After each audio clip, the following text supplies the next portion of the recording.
సిర్గాపూర్ పోతే కంకి రైతులు కొంతమంది కలిసి చెప్తా ఉన్నారు, 2 లారీల సోయాబీన్ కొంటే మళ్ళీ 60 క్వింటాలు వాపసు పంపారు.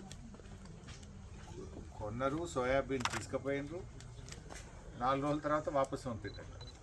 అంటే ఏంది ఆ రైతుల పరిస్థితి ఏంది? ఎన్ని రోజులు పడిగాపులు కాయాలి? నారాయణఖేడ్లో కానీ ఈ రాష్ట్రంలో కానీ మక్కలు సోయాబీన్ కొనబట్టి 1 నెల రోజులు దాటింది. ఈరోజు వరకు మక్క రైతుకు ₹1 రాలేదు, సోయాబీన్ రైతుకు ₹1 చెల్లింపు జరగలేదు. 1 నెల రోజులైనా చెల్లింపులు జరగకపోతే ఈ రాష్ట్ర ప్రభుత్వం ఏం చేస్తుంది అని అడుగుతా ఉన్నారు. రాష్ట్రంలో 1 నెల రోజుల నుంచి మక్కలు సోయాబీన్ కొంటుంటే ఈ రోజుకు ఏ ఒక్క రైతుకు ₹1 చెల్లింపు జరగలేదు. మాట్లాడిస్తే రేవంత్ రెడ్డి ఏమంటాడు, 48 గంటల్లోనే రైతులకు చెల్లింపులు చేస్తున్నాము అంటున్నారు. 48 గంటలు కాదు, 48 రోజులైనా మక్కలకు సోయాబీన్కు చెల్లింపులు జరగడం లేదు. మీ ఇంటెలిజెన్స్ వ్యవస్థ, మీ ప్రభుత్వ వ్యవస్థ ప్రతిపక్షాలను ఇబ్బంది పెట్టడానికైనా ప్రజల కష్టాలను గమనిస్తారా, గుర్తించరా అని అడుగుతా ఉన్నారు. ఈ ప్రభుత్వాన్ని తట్టి లేపితే కానీ, ముళ్ళు గట్టెబట్టి పొడిస్తే కానీ కదులుతలేదు ఈ ప్రభుత్వం. ఇలా ఆదిలాబాద్ జిల్లాలో కానీ, ఇటు మా సంగారెడ్డి జిల్లాలో కానీ సోయాబీన్ రైతులను బాగా ఇబ్బంది పెడతా ఉన్నారు. దీని మీద వెంటనే చర్య తీసుకోవాలని, తక్షణమే మక్క సోయాబీన్ రైతులకు చెల్లింపులు జరపాలని బీఆర్ఎస్ పార్టీ తరఫున డిమాండ్ చేస్తూ ఉన్నాం. ఇందాక సిర్గాపూర్లో కొందరు రైతులు కలిశారు, పోయిన యాసంగిలో సన్నవడ్లు అమ్మినాం సార్, ఇంకా బోనస్ రాలేదు అంటున్నారు. అంటే రేవంత్ రెడ్డి నువ్వు ఓట్లకి ఇస్తావా, పంటకి ఇస్తావా? 2 సార్లు రైతు బంధు ఇచ్చినావు, 2 సార్లు రైతు బంధు ఎగ్గొట్టినావు. ఒక్కసారి బోనస్ ఇచ్చినావు, ఒక్కసారి బోనస్ ఎగ్గొట్టినావు. పోయిన యాసంగి బోనస్ ఇస్తావా, ఇవ్వవా? ఇస్తే ఎప్పుడు ఇస్తావు? రైతులు అడుగుతున్నారు సార్, అసెంబ్లీలో రేవంత్ రెడ్డిని అడుగు అని నాకు సిర్గాపూర్ రైతులు కలిసి నాకు మొరబెట్టుకున్నారు. పోయిన యాసంగి బోనస్ ఇంతవరకు ఎందుకు ఇవ్వలేదు? వెంటనే 1150 కోట్ల రూపాయల యాసంగి బోనస్ సన్న రకం వడ్లకు చెల్లింపులు జరపాలని ఈ ప్రభుత్వాన్ని మేము బీఆర్ఎస్ పార్టీ పక్షాన్ని డిమాండ్ చేస్తూ ఉన్నాం. ఇవాళ మరో ముఖ్యమైన విషయం, రైతు భరోసా. నిన్న వ్యవసాయ మంత్రి సావు కబురు సల్లగా చెప్పింది, యాసంగిలో సాగు చేసిన భూములకే రైతు భరోసా ఇస్తాం, మిగతా భూములకు రైతు భరోసా ఎగ్గొడతాము అని చెప్పిండు వ్యవసాయ మంత్రి. నేను రేవంత్ రెడ్డిని అడుగుతున్నా, ఏమన్నావు రేవంత్ రెడ్డి? అప్పుడు నువ్వు కేసీఆర్ 2 పంటలకు ఇస్తుండు, 3 పంటలకు ఇవ్వాలి అన్నాడు రేవంత్ రెడ్డి. కొందరు 3 పంటలు పండిస్తారు, 2కి ఎట్టిస్తావు, 3 పంటలకు ఇవ్వాలన్నాడు. మరి ఇప్పుడు ఏమంటుండు రేవంత్ రెడ్డి? 1 పంటకి ఇస్తారట్టుగా. 65 లక్షల ఎకరాలు 1 పంటనే పడుతుంది. మన నారాయణఖేడ్ ఉంది, పత్తి ఉంటుంది, పత్తి 1 పంటనా 2 పంటలు వస్తుందా? అంటే ఈ రాష్ట్రంలో ఆదిలాబాద్ కానీ అన్ని జిల్లాలు 50-55 లక్షల ఎకరాల్లో పత్తి పంట పడుతుంది. పత్తి అనేది 8 నెలల పంట. అంటే ఇప్పుడు పత్తి రైతుకి ఒకటేసారి నువ్వు రైతు బంధు ఇస్తావు, ఇంకోసారి ఎగ్గొట్టావా? మా నారాయణఖేడ్లో, ఈ సంగారెడ్డిలో, నిజామాబాద్లో చెరుకు పండుతుంది. చెరుకు అనేటువంటిది 11 నెలల పంట. అంటే ఒకటేసారి ఇస్తావు రైతు బంధు చెరుకు? ఇప్పుడు మనం కూర్చున్నది పండ్ల తోట, మరి పండ్ల తోటలకు ఒకటే పంటకి ఇస్తావా, 2 పంటలకు ఇవ్వవా? కందులు వేస్తారు మా నారాయణఖేడ్లో. ఈ రాష్ట్రంలో దాదాపు ఆగైతే కంది అనేటువంటిది 8 నెలల పంట. మరి కంది రైతులకు ఒకటేసారి ఇస్తావా రైతు బంధుగా? కందులు కానీ, మిరప కానీ, చెరుకు కానీ, పత్తి కానీ, ఆయిల్ పామ్ కానీ, పసుపు కానీ, పండ్ల తోటలు కానీ, ఇవన్నీ ఒకే పంట కదా. ఇవన్నీ కలిపితే 70 లక్షల ఎకరాలు ఉంటుంది. మరి ఇప్పుడు 70 లక్షల ఎకరాలకు ఇక నువ్వు ఎగబెట్టుడేనా ఇక రేవంత్ రెడ్డి? అప్పుడు 3 పంటలకు ఇవ్వమంటేవి, ఇప్పుడు 1 పంటకి ఇవ్వబట్టివి. దీనికి ఈ పంచాయతీ ఎన్నికల్లో రేవంత్ రెడ్డే సమాధానం చెప్పాలి. ఈ రాష్ట్ర ప్రజల్ని కూడా కోరుతా ఉన్నా, జల్దీ ఎలక్షన్ పెట్టుకొని యాసంగిలో సగం మందికి రైతు బంధు ఎగ్గొట్టే కుట్ర చేస్తున్నాడు రేవంత్ రెడ్డి. రైతుల్లారా తస్మాత్ జాగ్రత్త. రైతు బంధు ఎగ్గొట్టే కార్యక్రమంలో రేవంత్ రెడ్డి ఇప్పటికే బోనస్ ఎగ్గొట్టిండు, పంటల బీమా ఎగ్గొట్టిండు, ఎంపీటీసీ జెడ్పీటీసీ ఎలక్షన్లు పెడతా అని అందరికి ఇచ్చినావు. ఇప్పుడు మళ్ళీ యాసంగికి ఏమంటున్నావు? పంట వేసిన వాళ్ళకే ఇస్తా, ఒక్కసారే ఇస్తా అంటున్నావు. అంటే ఇది నీకంటూ ఒక విధానం లేదా నీ ప్రభుత్వానికి? కేసీఆర్ ఒక విధానం ఉంది. రైతు బంధు పెట్టిండు దేశంలో ఫస్ట్ టైం మన కేసీఆర్ గారు. పంటకి ఇచ్చిండు, 11 సార్లు ఇచ్చిండు, కరోనా వచ్చినా ఇచ్చిండు కేసీఆర్ గారు. నీ పద్ధతి ఏంది? వ్యవసాయ మంత్రి సాగు చేసిన భూములకే ఇస్తా అంటుండు. దీన్ని బట్టి ఏమవుతుందంటే రేపు సగానికి సగం మంది రైతులకు రైతు బంధు రాదు. సో రైతు సోదరులారా, కాంగ్రెస్ పార్టీ బలపరిచిన అభ్యర్థులను ఓడించండి, అప్పుడే కాంగ్రెస్ పార్టీకి బుద్ధి వస్తుంది. లేకపోతే యాసంగిలో మీకు సగం మందికి రైతు బంధు పోతుంది.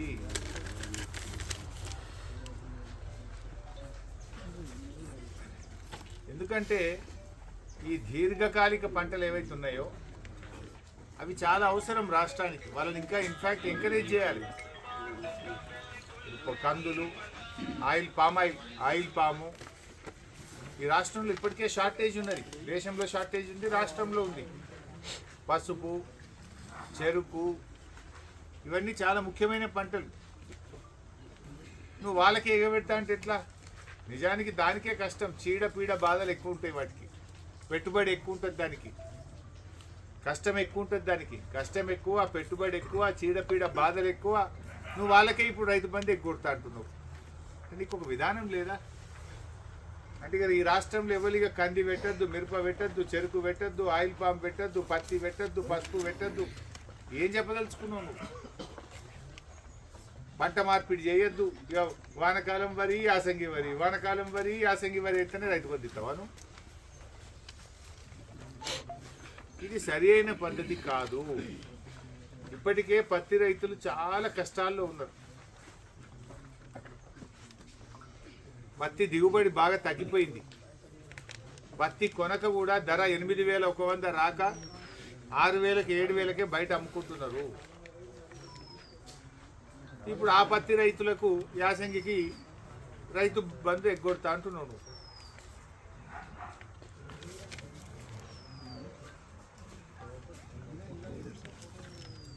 ఇవాళ నీ పాలనలో ఏం జరిగింది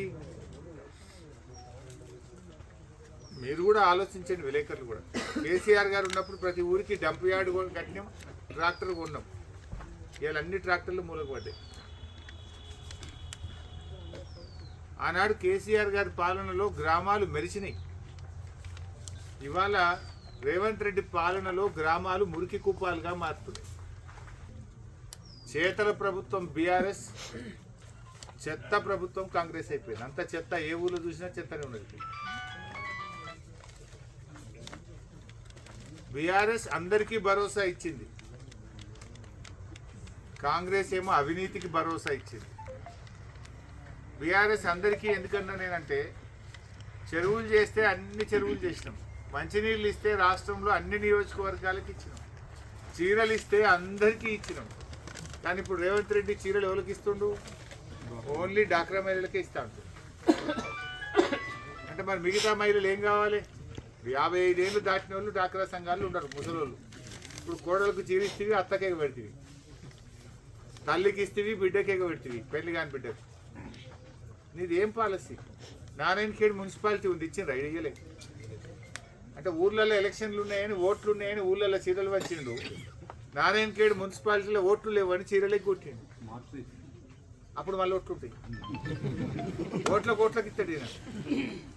మరి ఇవ్వాలి కదా. ఇప్పుడు కేసీఆర్ ఏమో పండుగకు ఇచ్చిండు, రేవంత్ రెడ్డి ఓట్లకి ఇస్తా అంటుంది. ప్రజలు ఆలోచించాలి. ఆ చీరలు కూడా రెండిస్తా అన్నాడు. ఆ ఇచ్చింది ఒకటి. ఆ ఇచ్చిందంతా ఎట్లున్నదంటే ఆశా వర్కర్లకు అంగన్వాడీలకు ఇస్తారు చూడు, స్కూల్ డ్రెస్లు ఎక్కువ ఉన్నది. అది యూనిఫామ్లు ఎక్కువ ఉంటే ఏమైనా కట్టుకుంటారు. ఆశా వర్కర్లకు అంగన్వాడీ వర్కర్లకు ఇచ్చిన యూనిఫామ్లు ఎక్కిచ్చిండు. కేసీఆర్ ఉంటేనేమో రంగులే ఇచ్చిండు, బతుకమ్మకి ఇచ్చిండు. నువ్వు రెండిస్తా అంటివి, ఒకటిత్తివి. ఆ ఒకటి ఇచ్చిన దానికి ఇంకా గుద్దుమన పట్టి ఓట్లు. ఆ ఒకటి కూడా సగం మందికి ఇచ్చింది, అందరికి ఇవ్వలేదు. కేసీఆర్ 1,30,00,000 చీరలు ప్రతి సంవత్సరం అందించారు కేసీఆర్ గారు. నువ్వెందరికి ఇచ్చినావు? 50 లక్షలకు ఇచ్చినావు గట్టి సగం.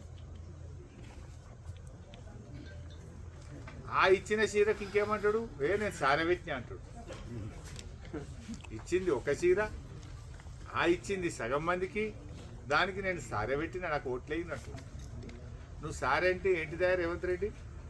మహాలక్ష్మి ఇస్తా అని చెప్పినావు నువ్వు మహిళలకు. నెలకు 2,500 ఇస్తా అన్నావు కదా, గది ఇస్తే సారవెట్టినట్టు. 2 నెలలు అయింది. 2 నెలలు అంటే 60,000 బాకీ పడ్డావు నువ్వు. నీ గవర్నమెంట్ వచ్చి 2 ఏళ్ళు అయింది కదా. 2 ఏళ్ళు అంటే 60,000 ఒక్కొక్క మహిళకు బాకీ పడ్డావు కదా. ఇంకా 60,000 ఇచ్చి 2 చీరలు ఇస్తే నువ్వు సారవెట్టినా అన్నావు లెక్క. సారవెట్టలే, నువ్వు ఎగబెట్టినావు. నీ తులం బంగారం ఎగ్గొట్టినవు, 4,000 పింఛన్ ఎగ్గొట్టినవు, 60,000 మహాలక్ష్మి పైసలు అక్కజల్లులకు ఎగ్గొట్టినవు. ఆ కళ్యాణ లక్ష్మి అప్పుడు నేను చెప్పలే, మీ MLA, Congress party MLA, Ramagundam MLA, ఆయన పేరేంటి, కాకు ఎమ్మెల్యే సాబు చెక్కిస్తుంటే సంఖ్యలో పిల్లలు పెట్టుకుని వచ్చారు. ఆయన్ని అంటుండే, అయ్యో పిల్లవుతుంది ఇంకా వచ్చిన చెక్ పెళ్లికి చెక్కిస్తున్నావా, 21 దినానికి చెక్కిస్తున్నావా? ఇది పెళ్లికి ఇచ్చినట్లేదు, 21 దినానికి ఇచ్చినట్టున్నది. తులం బంగారం మాయమైంది, అది పెళ్లికి కాదు, పిల్లవుతున్నాక 21 దినానికి చెక్కులు ఇస్తున్నాం. బారసాలు ఏమంటారు, తొట్టెలకి ఇస్తున్నాం అంతేనా?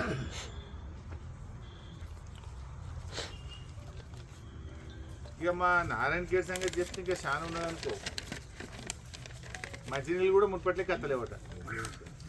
అప్పుడు 4 ఏళ్ళు మంచినీళ్ళు రోజు వస్తాయి ఎట్లా, ఇప్పుడు రావెట్లా? బీటీ రెన్యువల్స్ అప్పుడు బ్రహ్మాండంగా శాంక్షన్ చేయించిన ఒక్క బీటీ రెన్యువల్ అయితే లేదు. ఓ 100 కోట్ల రూపాయలు తండాలకు పైసలు ఇచ్చినాం, అవి అట్లనే ఆగిపోయినాయి. సిర్గాపూర్ అప్పుడు సిఆర్ఎఫ్లో పెట్టినాం రోడ్డు, అటు ఇటు వాడు మెటల్ చేసిండు. 2 ఏళ్ళలో డాంబర్ వేరే కనీసం మెటల్ చేసి అప్పుడు 2 ఏళ్ళ కింద యాడ్ ఇడిచి పెట్టిండ్రో గానే ఉన్నది సిర్గాపూర్ రోడ్. 8 చెరువులు శాంక్షన్ చేసినాం అప్పుడు. ఆ 8 చెరువులకు ల్యాండ్ ఎక్విజేషన్ కూడా చేసినాం. అవి కూడా ఈరోజు ఆ చెరువుల పనులు నారాయణ ఖేడ్లో జరుగుతున్నటువంటి పరిస్థితి లేదు. బసవేశ్వర ప్రాజెక్టు, కాళేశ్వరం నీళ్ళని తెచ్చి బసవేశ్వర ప్రాజెక్టు ద్వారా నారాయణ ఖేడ్ అందోల్ నియోజకవర్గానికి నీళ్ళు ఇస్తామంటే ఇవాళ బసవేశ్వరుని బంద్ పెట్టి నడుస్తుందా? బసవేశ్వర అటుకెక్కించింది, అడిగేటోళ్ళే లేరు, మాయ మాటలు చెప్పింది. ఇవాళ బసవేశ్వర బంద్ అయిపోయింది, కేసీఆర్ కిట్ బంద్ అయిపోయింది, బతుకమ్మ చీరలు బంద్ అయిపోయినాయి, న్యూట్రిషన్ కిట్ బంద్ అయిపోయింది.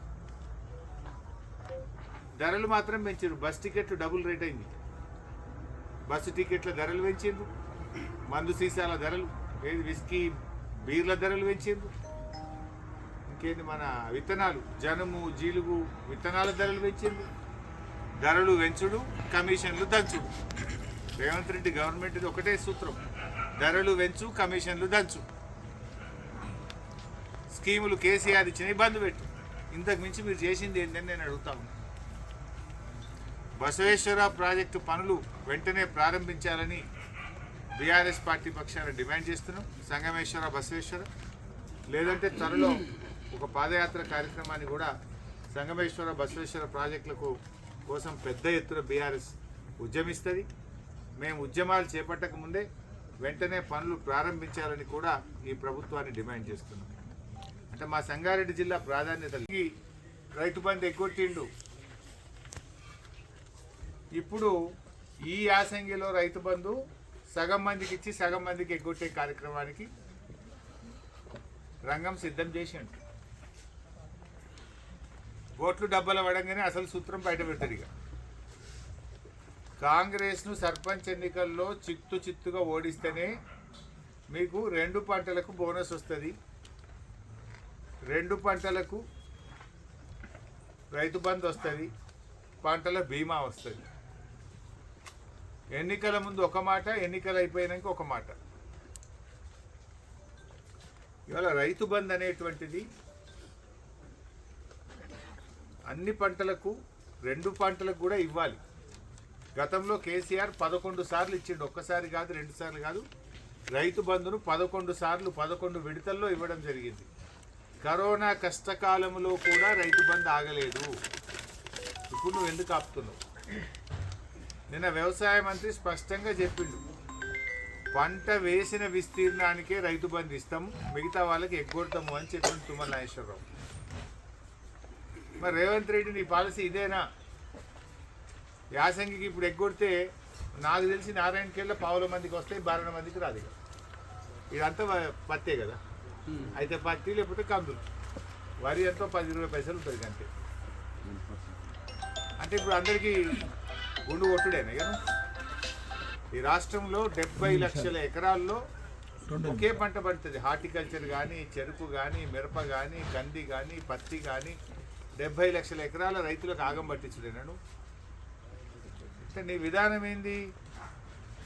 పంట మార్పిడి చేయొద్దు, ఎప్పుడు వరి వేయమని. ఇప్పుడు 2 సార్లు రావాలంటే ఏం చేయాలి? వానకాలం వరి, యాసంగి వరి ఎత్తేనే రైతు బంధు వస్తుంది. ఇక కందులు వేయొద్దు, చెరుకు వేయొద్దు, మిరప పెట్టద్దు, పత్తి పెట్టద్దు అన్నట్టు నీ పాలసీ. ఏంటిది నీ పాలసీ అని నేను అడుగుతా ఉన్నాను. మొన్న వానకాలం 1,46,00,000 ఎకరాలకు రైతు బంధు డబ్బులు పడ్డాయి. ఇప్పుడు యాసంగి కూడా 1,46,00,000 మందికి ఇస్తావా? సగం మందికి ఎగ్గొడతా అని నీ వ్యవసాయ మంత్రి చెప్తున్నాడు. దీని మీద ముఖ్యమంత్రిగా నీ విధానం ఏందో చెప్పాలని తెలంగాణ రైతుల పక్షాన ఈరోజు నేను డిమాండ్ చేస్తూ ఉన్నా. యావత్ తెలంగాణ రైతుల పక్షాన్ని నేను అడుగుతా ఉన్నా రేవంత్ రెడ్డిని. నువ్వు అప్పుడు 3 పంటలకు ఇస్తా అన్నావు, ఇప్పుడు నీ వ్యవసాయ మంత్రి 1 పంటకే అంటుండు. అసలు నీ విధానం ఏంది? ఒకసారేమో రైతు బంధు 5 ఎకరాలకే ఇస్తాను ఒకసారి చెప్పినావు, ఒకసారేమో 3 ఎకరాలకి ఇచ్చి ఎగ్గొట్టినావు, 1 పంటకేమో రైతు బంధు మొత్తానికే ఎగ్గొట్టినావు. అంటే మా నారాయణఖేడ్కో, మా జోగిపేటకో, మా సంగారెడ్డి జిల్లాను ఎందుకు పక్కకు పెడతా ఉన్నారు? మా జిల్లా ప్రాజెక్టులు ఎందుకు పండుకోబెట్టిండ్రు? మా జిల్లాని ఎందుకు చిన్న చూపు చూస్తున్నారు? మా సంగమేశ్వర ప్రాజెక్టు పనులు ఎందుకు నిలిపివేసిందో సమాధానం చెప్పాలని నీటిపారుదల మంత్రి ఉత్తమ్ కుమార్ రెడ్డి గారిని నేను డిమాండ్ చేస్తున్నాను. చాలా బాబు. Local to global news at your finger tips. మీ చేతిలో ఒక ఆయుధం. డౌన్లోడ్ రా TV app. Media legend Ravi Prakash is back.